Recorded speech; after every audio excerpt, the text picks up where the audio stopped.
नमस्कार दोस्तों। आज हम शुरू कर रहे हैं कक्षा 6 की सामाजिक विज्ञान के अध्याय 5 को, जिसका नाम है भारत अर्थात इंडिया। इस अध्याय में जितने भी महत्वपूर्ण प्रश्न बनते हैं उनको हम सभी को समझेंगे। तो चलिए शुरू करते हैं। आज का हमारा पहला प्रश्न है, सम्राट अशोक के अभिलेखों में भारत के लिए किस नाम का प्रयोग किया गया है? तो सम्राट अशोक के अभिलेखों में भारत के लिए जम्बू द्वीप नाम का प्रयोग किया गया है। नेक्स्ट प्रश्न है, विष्णु पुराण के अनुसार भारत की भौगोलिक स्थिति क्या है? तो विष्णु पुराण के अनुसार भारत की भौगोलिक स्थिति समुद्र के उत्तर और हिमालय के दक्षिण में है। अगला प्रश्न है, इंडिया शब्द की उत्पत्ति किस शब्द से हुई है? तो इंडिया शब्द की उत्पत्ति लैटिन भाषा के इंडस शब्द से हुई है। अगला प्रश्न है, सप्त सिंधु क्षेत्र का उल्लेख किस प्राचीन ग्रंथ में मिलता है? तो सप्त सिंधु क्षेत्र का उल्लेख प्राचीन ऋग्वेद ग्रंथ में मिलता है। सप्त सिंधु का मतलब होता है 7 नदियों का क्षेत्र। अगला प्रश्न है, ईरानी यानी फारसी लोग सिंधु को क्या कहते थे? तो फारसी लोग सिंधु को हिंदू कहते थे।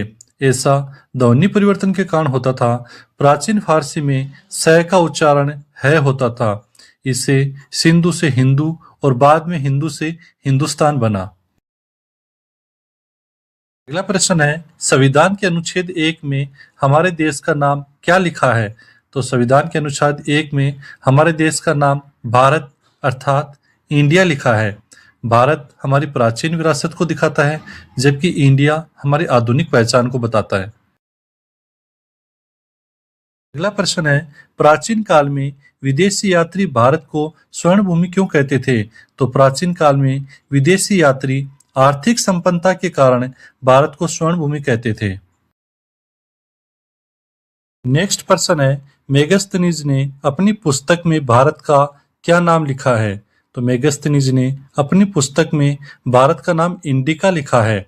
मेगस्थनीज चंद्रगुप्त मौर्य के दरबार में एक यूनानी राजदूत थे। अगला प्रश्न है, भारत के उत्तर में स्थित सबसे ऊंची पर्वत श्रृंखला कौन सी है? तो भारत के उत्तर में स्थित सबसे ऊंची पर्वत श्रृंखला का नाम हिमालय है। ये हमारी उत्तरी ठंडी हवाओं से बचाव करती है, मानसून में सहायक होती है, साथ में ये भारत का प्रहरी यानी रक्षक भी कहलाती है। अगला प्रश्न है, दक्षिण भारत को प्राचीन ग्रंथों में किस नाम से संबोधित किया गया है? तो दक्षिणी भारत को प्राचीन ग्रंथों में दक्षिणापथ नाम से संबोधित किया गया है। विंध्य पर्वतमाला उत्तर और दक्षिण के बीच एक प्राकृतिक विभाजक का कार्य करती है।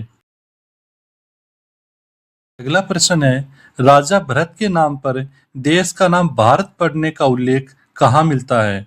तो राजा भरत के नाम पर देश का नाम भारत पड़ने का उल्लेख पुराणों और महाभारत में मिलता है।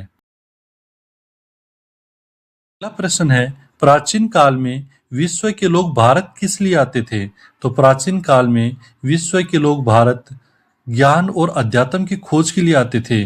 भारत दुनिया भर में शिक्षा के लिए प्रसिद्ध था। यहाँ पर नालंदा और तक्षशिला जैसे प्राचीन विश्वविद्यालय स्थित थे। अगला प्रश्न है, भारतीय उपमहाद्वीप को प्राकृतिक सीमाबद्ध क्षेत्र क्यों कहा जाता है? तो भारतीय उपमहाद्वीप को प्राकृतिक सीमाबद्ध कहने का कारण है उत्तर में पहाड़ और 3 ओर से समुद्र से घिरा होना। नेक्स्ट प्रश्न है, चीनी यात्री भारत को किस नाम से पुकारते थे? तो चीनी यात्री भारत को इंतु या तियानझू नाम से पुकारते थे। अगला प्रश्न है, भारत की आध्यात्मिक एकता का आधार क्या रहा है? तो भारत की आध्यात्मिक एकता का आधार तीर्थाटन और सांस्कृतिक विविधता रहा है। यहाँ अलग अलग भाषाओं और रीति रिवाजों के बावजूद एकता देखने को मिलती है। उत्तर से दक्षिण तक अनेक तीर्थ स्थल फैले हुए हैं। अगला प्रश्न है, अरब यात्री भारत को क्या कहते थे? तो अरब यात्री भारत को अल हिंद कहते थे। अरब व्यापारियों के लिए भारत मसालों का एक प्रमुख केंद्र हुआ करता था। आज का अंतिम प्रश्न है, सिंधु नदी का भारतीय सभ्यता में क्या महत्व है? तो सभ्यता का जन्म स्थल और नामों का मूल है। इसी नदी ने विश्व को हिंदू, इंडिया और हिंदुस्तान नाम दिए हैं। दोस्तों, ये था कक्षा 6 की सामाजिक विज्ञान का अध्याय 5। आपको कैसा लगा कमेंट में जरूर बताएं।